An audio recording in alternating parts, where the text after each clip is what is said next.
Why do companies even exist? Seriously, let's break down this classic business school idea. I mean, you could just contract everyone to build a car, right? So why don't we?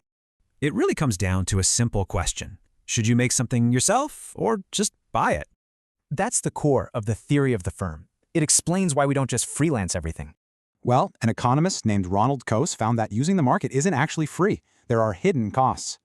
Think of finding a supplier like dating. You gotta search, negotiate, and then make sure they show up. So Coase's big idea was this. A firm stops growing when making is more expensive than buying. Just look at Apple versus Android. Apple makes its own chips for total control. Android just buys them. Okay, but it gets deeper.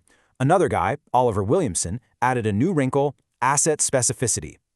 Imagine you build a factory just for one client. Suddenly, they have all the power over you. So the rule is simple. If an asset is super specific to your needs, you should probably own it.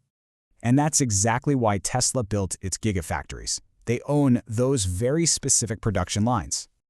All right, so that's the outside world. But what about the people inside the company? That's agency theory. Here's the problem. Owners want profit. But managers, they might want a bigger salary or a fancier office. That gap creates what we call agency costs, the value that's lost when managers don't act like owners. So what's the fix? Well, stock options are a popular one. They make the CEO think like a shareholder.